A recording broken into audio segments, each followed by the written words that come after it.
Well, hurricane season doesn't start until June 1st, but forecasters are already looking ahead to the new season. Today, they released their prediction and forewarned Chief Meteorologist David Paul joins us live with a seasonal hurricane forecaster to break down the numbers and what we all can expect. Hey, David.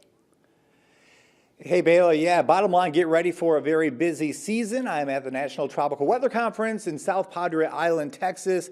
A great venue, but most of my time this week has been spent indoors absorbing information and talking a lot about the upcoming hurricane season. And on cue, let me introduce my friend, Dr. Phil Klotzbach from Colorado State University. Phil, great to have you with us again this year. We are all focused on the season ahead. You put out your forecast today, so nutshell, what are you looking at? Yeah, we're forecasting a total of 23 named storms. Of those 23, 11 becoming hurricanes. Of those 11, 5 becoming major Category 3, 4, 5 hurricanes.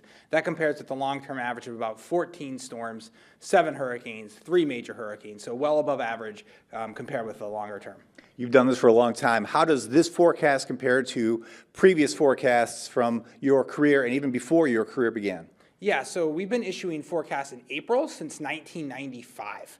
So since 1995, this is the most hurricane activity we forecast at the early April lead time. We have forecast more hurricanes, but that's been in August when we're kind of already starting to get into the peak of this season. Okay, so break down the season ahead. What is giving you the idea that the season is going to be so active? Yeah, there's a couple of big factors. One is that we anticipate the current very extremely warm tropical Atlantic, that to continue.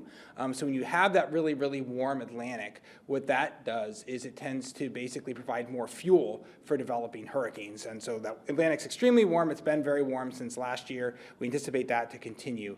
We also have El Nino right now in the tropical Pacific. That's warmer than normal waters there. That's very likely to transition over to La Nina conditions for this summer and fall. La Nina is colder water in the eastern and central tropical Pacific, tends to be associated with lower levels of vertical wind shear. Too much shear tears apart hurricanes. This season we're anticipating lower levels of shear, very warm water to fuel storms, likely all leading to a pretty busy hurricane season. You know, last year we were talking about the tug of war, the warm water pulling in one direction, the El Nino pulling in the opposite direction. You know, where would the numbers come out?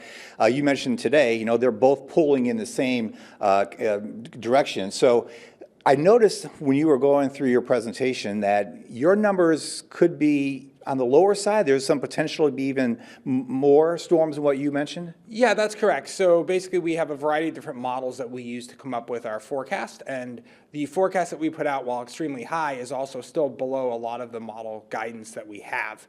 So there would be a potential that it could even be more than what we're predicting. Also, obviously, it could be less. Things can change a lot between April and when the season really ramps up, which is in August. And bottom line, we don't know where these storms are going, so you need to be prepared. Of course, it takes just one storm to make for a bad season. Phil, thank you very much. Bayla, back to you.